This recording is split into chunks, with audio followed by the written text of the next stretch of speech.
All right, do me a favor, step back here with me. Got it. A little bit further back. All right, here we go. Hopefully this doesn't budge. Here we go, and 3, 2, 1. Welcome into Jerry Richardson Stadium in beautiful Charlotte, North Carolina. Keith Mills of the Navy Radio Network. I'm Luke Slabaugh. Keith, we're at a place where we have never been before. Yes, it is. First meeting ever between these two schools. You know, UNC Charlotte probably known more for its basketball than its football, but they're trying to change that with the hiring of Biff Poggi, a football coach who's been around the block. And for our Baltimore fans, which is 30 miles from the Naval Academy, no stranger to Biff Poggi because he was a coaching legend in the Baltimore area in high school. But UNC Charlotte 1-4 right now, but they played a really tough schedule. It'll be an interesting game here for the first meeting ever between these two schools. Charlotte is doing something that is hardly attempted this day and age, starting a football program from scratch. This is its 10th year of existence, first in the American Conference after 8 years in Conference USA. What are the challenges? Because Navy hasn't had to think about starting up a football program in over a century, 143 years. What is the challenge that comes with that for a program? Well, the challenge is getting the word out around the country that you have a Division I football program, particularly on the East Coast where you're trying to recruit, particularly in North Carolina, which has got so many other programs, Wake Forest, Duke, North Carolina, that you're trying to compete against. So it's getting the word out that you're here, and two, that you're running a program where your kids can thrive both academically, athletically. They can come in here and play, whether they want, NFL, they have NFL aspirations or not. It really doesn't matter. It's just trying to provide a stable environment for the players that you bring in here. 10 years old right now, really haven't had a lot of success, which is why Biff Poggi is here. But I tell you what, Luke, I've known him for the last 40 years. And if anyone can turn it around, he will be able to turn it around. I've heard him described as a tough guy. My first impression of Biff Poggi's, and maybe the nation's, was at AAC Media Days in Dallas, Texas. The media room asked him 2 or 3 questions. He slams his fist on the podium and says, well, that's what you think of us? We're going to take note of it. And so far, they were picked last in the AAC preseason poll, and the assumption has proven somewhat accurate. Yeah, with that said, though, they won their first game against South Carolina State, and then they played just a brutal schedule. They went up to Maryland and scored 2 touchdowns on Maryland, finally lost that game 30-14. But they also played Florida tough. They played SMU tough. 2 really good football programs. Obviously, Florida ranked 25th at the time. Maryland knocking on the door of being ranked. So Biff is not afraid to play really good teams, not afraid to take on the best. The record probably a little deceiving in terms of the talent level they had, because they have brought in 70 new players from around the country. 23 from their 2 deep depth chart came from a high school in Baltimore called St. Francis, which 3 years ago was the national champions, coached by Biff Poggi. They are loaded with Big Ten, ACC, Pac-12, or Big 12 transfers, and man, they're going to be tough to beat today for Navy, no question about it. Right. You never hear the word rebuilding so much. Coach Newberry hasn't used it for Navy, and I've been hard-pressed to hear Biff Poggi say it, even if it is a transitory year for this program. One last note on the campus. First time here, Queens University of Charlotte's right down the road, but a quiet, hilly, very pretty campus. What's your first impression of this stadium? Very, very nice. It's really small. It seats about 15,000. It's more like I was joking that Texas high school stadiums probably seat more than this, but it's going to be a crazy atmosphere because it's sold out today. So it'll be 15,000 screaming fans. Navy will have their parents and friends and the boosters that are going to be here. It's going to be a great atmosphere for college football.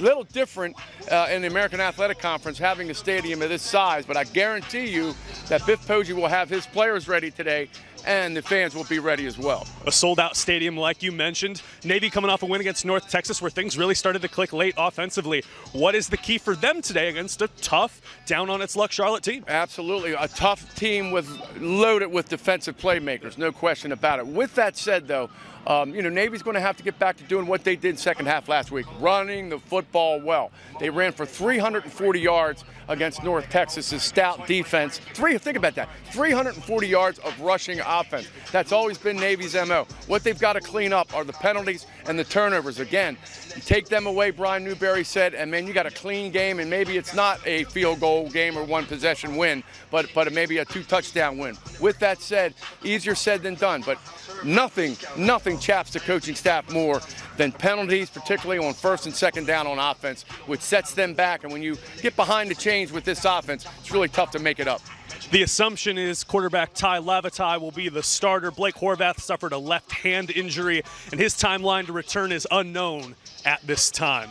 There were a couple design runs that Levitai broke for more than 10 yards against North Texas.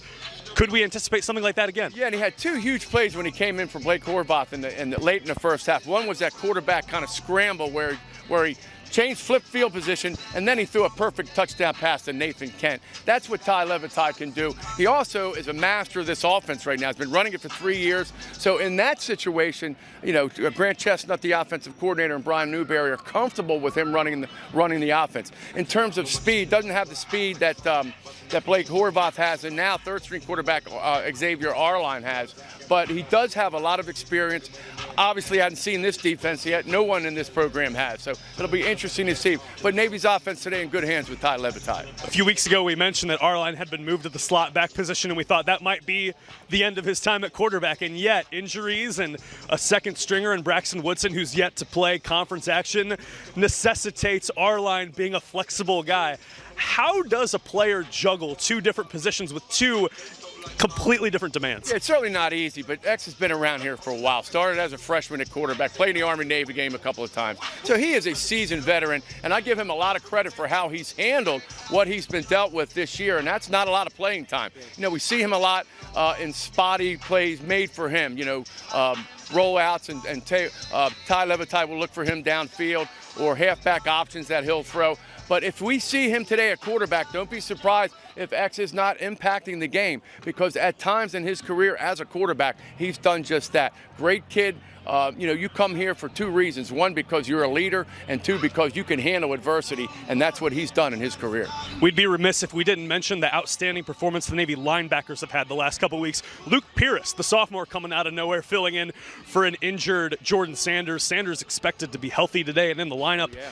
Xavier McDonald also forcing turnovers the last two games. Will Harbor, of course, been excellent as well. What are you anticipating from them today? Yeah, I'll tell you what, that linebacking core has been rock solid, with John Marshall leaving last year, one of the best defensive players in the country last year. Big void, but Luke Pierce, man, has done what John Marshall did last year, Luke, and that's always be around the football. In the Xavier McDonald 2 sacks the last couple of weeks that caused fumbles, Luke Pierce has been there to recover them. Luke also caused the fumble with a sack. So he's got great instincts. He always seems to be around the ball. Sometimes that's that's great preparation in your scouting, and other times it's just great instincts and knowing where to be. So he gives them an added boost, and if you get Jordan Sanders back with Ramos and Will Harbor, that could be a real strength for the Navy defense today. A 5-star first name for Luke Pierce, if I do say so myself. Yes, and then on the defensive line, Justin Reed filling in for Jacob Busick, who is likely out for the year. But Reed, a North Carolina native, has been making plays. A couple critical stops and sacks against North Texas last week. Yeah, and they're going to run the ball. They've got 3 or 4 guys that can run the ball. Biff Pagey's MO in every stop he's had.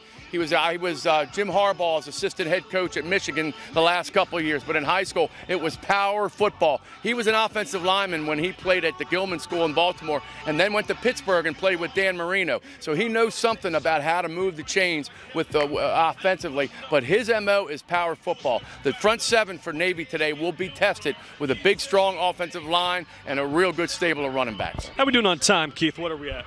It is 12:38 right now. Are you fixing to head back up there? I got to head back in a minute. He is Keith Mills. Be sure you're listening on the Navy Radio Network. I'm Luke Slabaugh. Of course, follow Navy Athletics YouTube page for post-game press conference. He'll be there. I'll be there. All the media corps will be here. Go Navy. Beat Army. Beat Charlotte. Good job, brother. As always, a pleasure. You got it. See you.